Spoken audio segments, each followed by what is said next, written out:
Ok, salut à tous mes omelettes, aujourd'hui on va faire un peu de sport, c'est parti. Et c'est ainsi qu'il abandonna sa chaîne secondaire Tartine Shape suite à une triple fracture de la couille. Coup dur.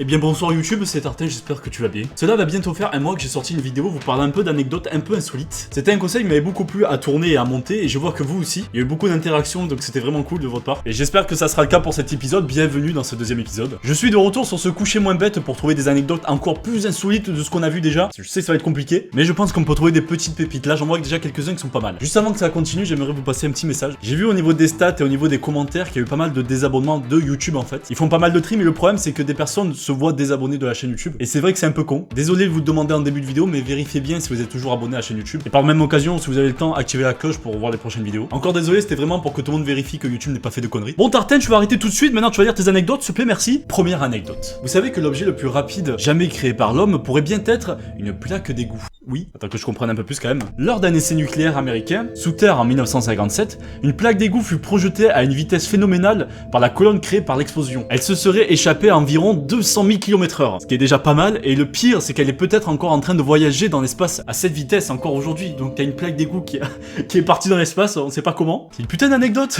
Ça a été fait en 1957, je sais pas où elle atterrit cette plaque d'égout. Un jour un astronaute va aller sur Mars, il va retrouver une plaque d'égout, il va pas comprendre. Ça sera celle de 1957. On commence bien. Dexter Holland, c'est juste lui.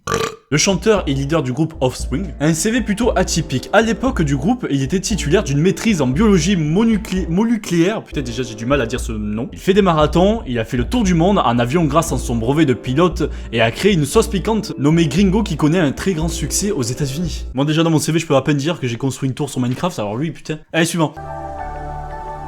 Attention cette fois-ci, est-ce que vous êtes prêts pour avoir votre enfance détruite? Vous êtes sûr? C'est parti. Peter Pan n'est pas un si gentil garçon dans la première version de J.M. Barrie, qui est son créateur. En effet, il n'hésite pas à tuer les enfants perdus qui grandissent et apparaît comme un enfant sans cœur et égocentrique. Waouh, attends, il tue des enfants? C'est pas son but dans le film à la base, je pense. Les enfants perdus là, qui sont dans son monde là. Ok, les buts.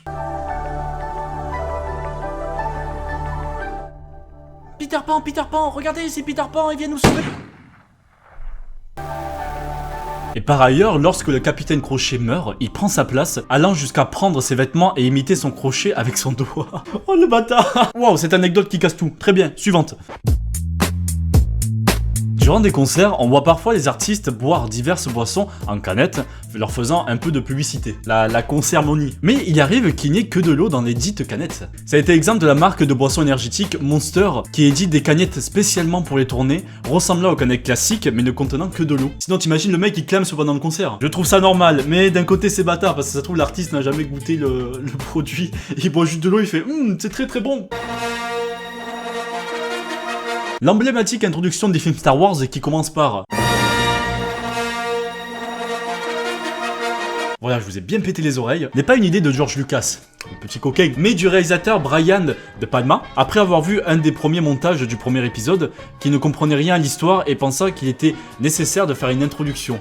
Ah putain, merci, parce que c'est vrai qu'à chaque fois, on oublie toujours ce qui s'est passé avant. Vu que leur série de films, c'est un peu en mode... Bah voilà, parfait. Suivante.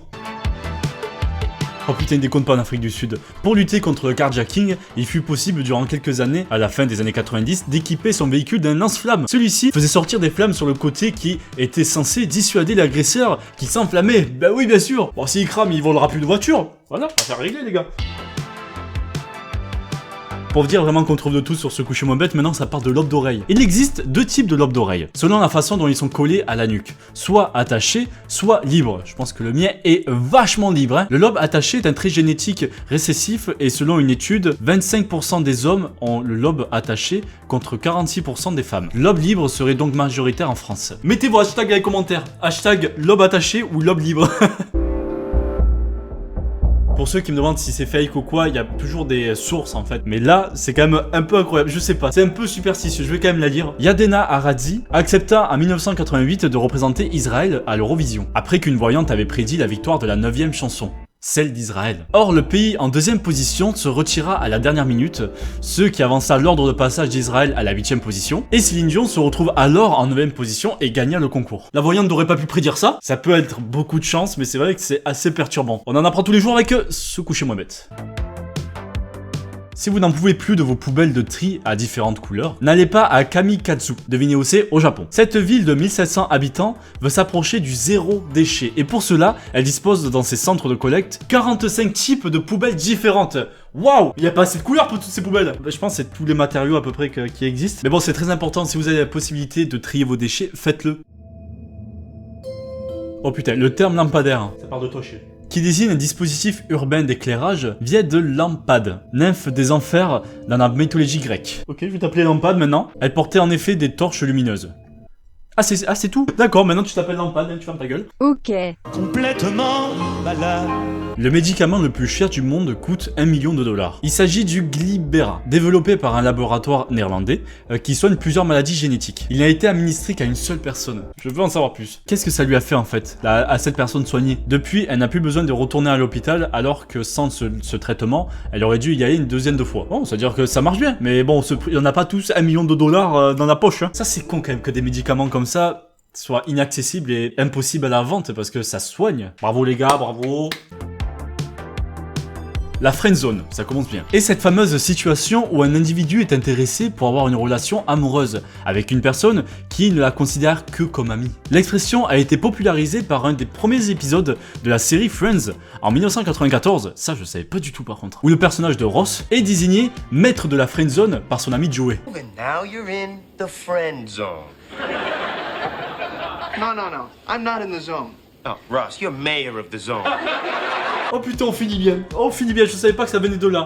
Maintenant vous le savez tous. Merci à cette magnifique série Friends de nous avoir donné un nom à cette situation horrible. J'ai beaucoup aimé cet épisode, il y a eu des anecdotes vraiment impressionnantes. Laisse le petit j'aime si ça t'a plu comme d'habitude. N'hésite pas aussi à t'abonner à la chaîne YouTube en cliquant juste ici, là voilà, ici là si c'est pas fait. Je vous dérange pas plus sur YouTube, à la prochaine pour d'autres vidéos. Allez, ciao. Bye.